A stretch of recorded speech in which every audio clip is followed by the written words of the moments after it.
All right, so our field is business analytics, and we'll be breaking down 5 jobs in the field.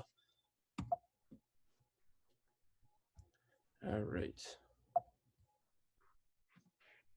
So, the quantitative analyst is our first job.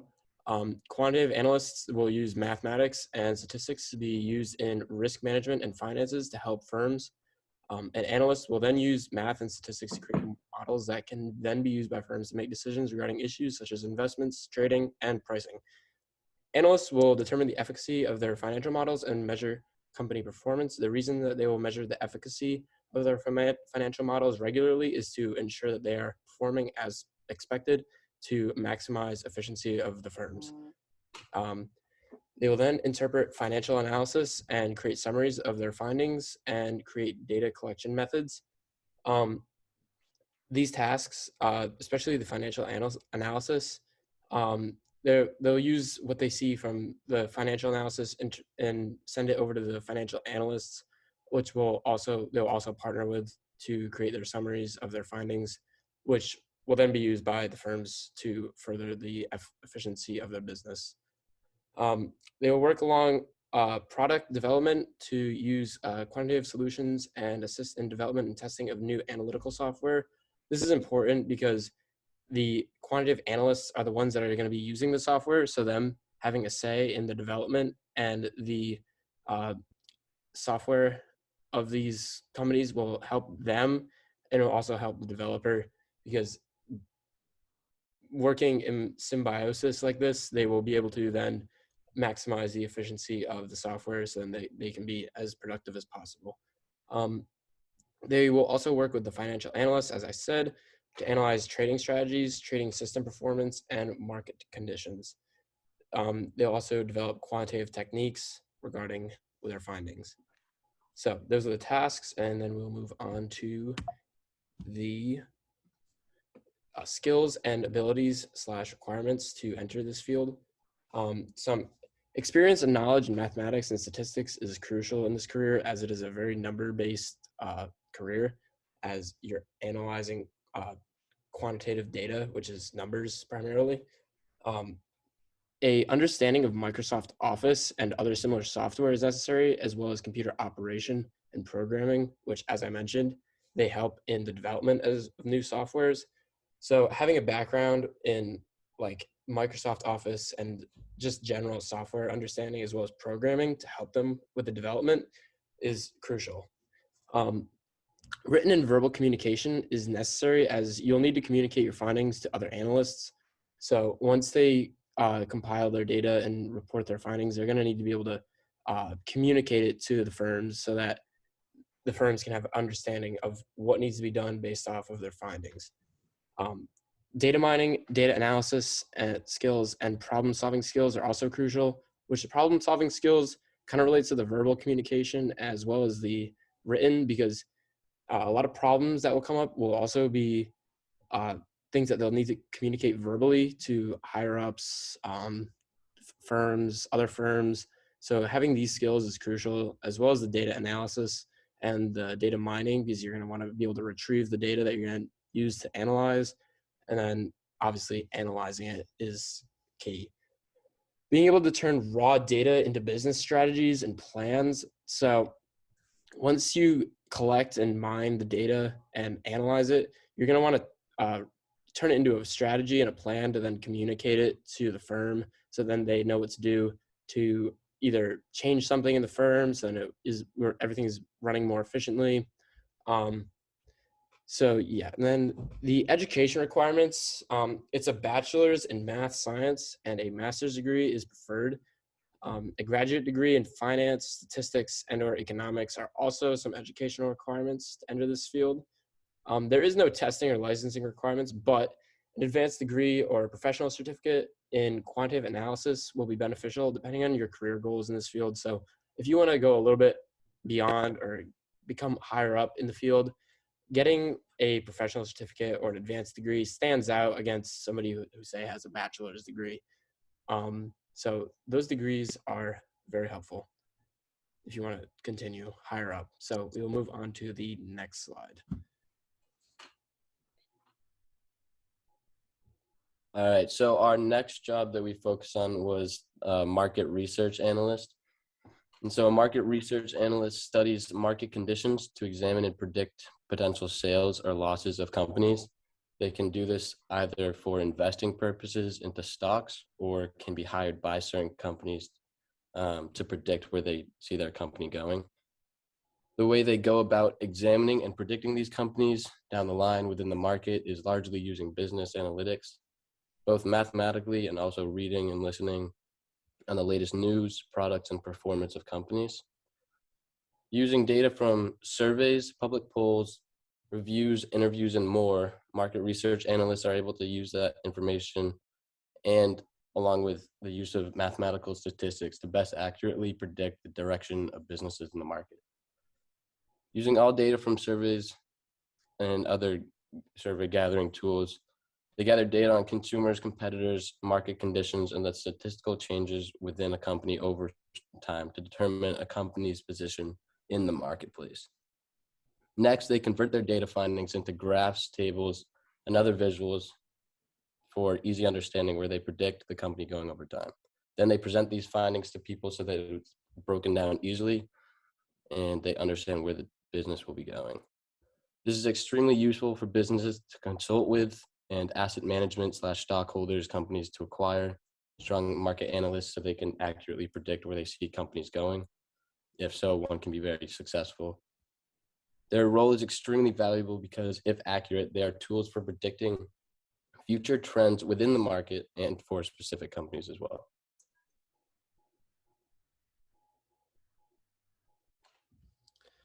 All right. So requirements for market research analysts. So education-wise, the first step you'll likely have to take is becoming a market research analyst, or in becoming a market research analyst is a degree in marketing, business analytics, or something related to those two categories. One, because marketing and business analytics are like the main components within market research. So gaining professional experience within the workplace and honing the skills that are fundamental for the role, such as coping with high pressure, strong detail and analytical mind, a pattern catcher, or one that can visualize trends. Also being methodical, strong IT skills and tech savvy as everything's becoming more automated and moving online, excellent communication skills, and more. So these are all like important skills because determining the high stress of the work environment and then predicting where it's going in order to help a company, you need to have all these analytical skills. So for qualitative research, professionals in social sciences and humanities have also found success. So qualitative studies, more broad terms, like surveys of like the population, wherein social sciences and humanities would give a leg up. For quantitative research, however, which is more numbers and statistics, majors like math, like statistics, and economics and business are very helpful. It is also possible to enter through an apprenticeship, but having a post-grad qualification like a CPA is also beneficial. So some people don't always necessarily go to college and they'll study a professional market researcher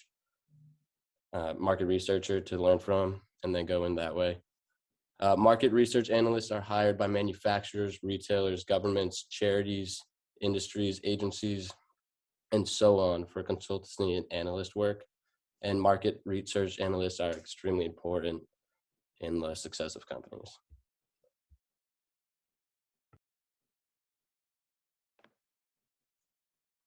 All right, so the next position we have is a chief technology officer.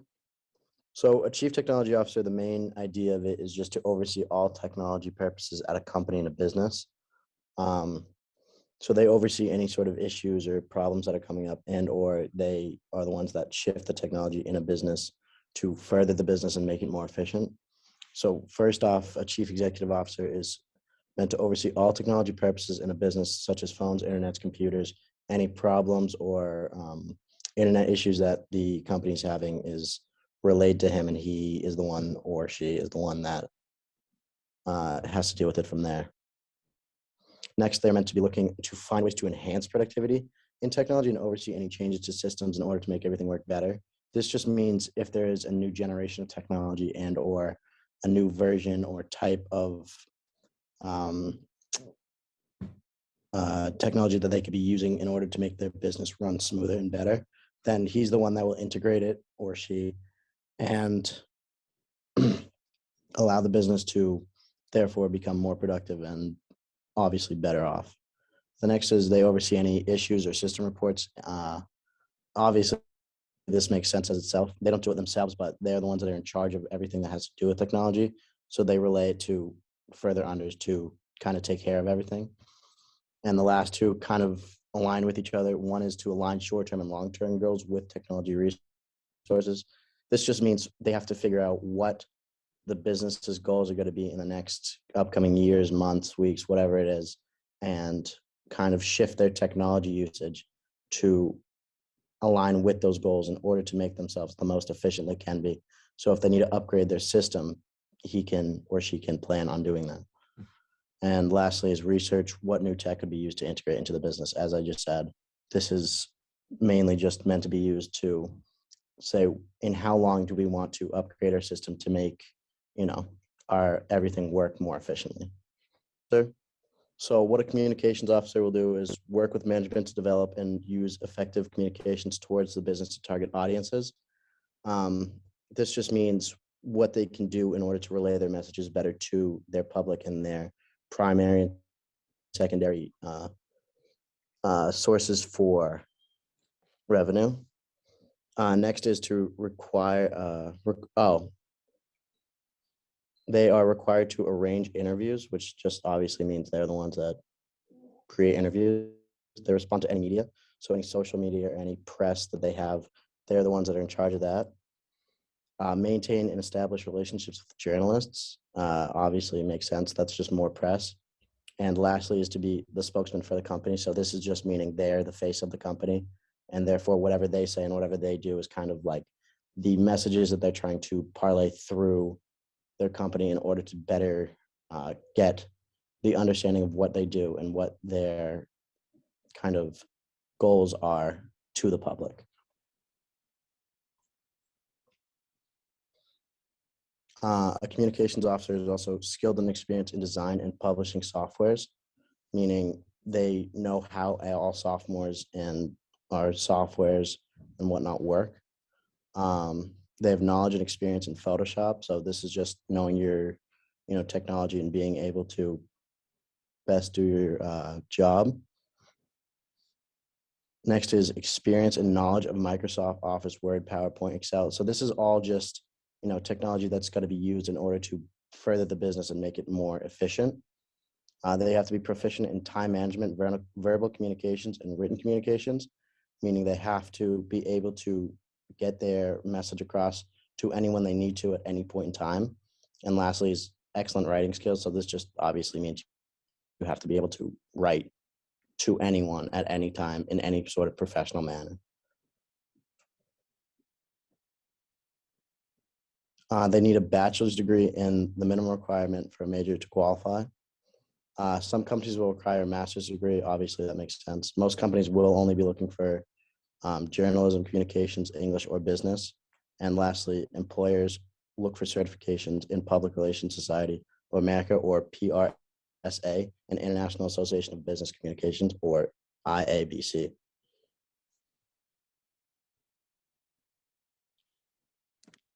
Okay, so a cybersecurity analyst protects company hardware, software, and networks from cyber criminals. Their primary role is to understand company IT infrastructure in detail and monitor it at all times so they can evaluate threats that could potentially breach the network. So this job is best suited for people with excellent knowledge and experience using computers and security software, and also those who enjoy thinking critically to find ways to resolve issues. So a cybersecurity analyst needs skills in data management, scripting and programming, penetration testing, and even hacking. So these skills come through, for example, when they're installing software such as firewalls and data encryption programs to help protect the company's data, or even when they're conducting tests on systems to test the vulnerability. and even in preparing reports to send back to their higher ups. So all these skills are necessary to be a good cybersecurity analyst. And the best degree you can get for this position is, and those similar, is a master's in cybersecurity and information assurance. But most jobs do not require a master's, so you can also just get your bachelor's. And there's many different certifications a cybersecurity analyst can obtain. And this is because there's so many different systems, so that if you're good in one, you might not get in the other. So employers have to be aware of your capabilities. So for example, there's different certificates like cloud security professional or system security certified practitioner, or even a secure infrastructure specialist. And yeah. And then this is our works cited page, and that is it.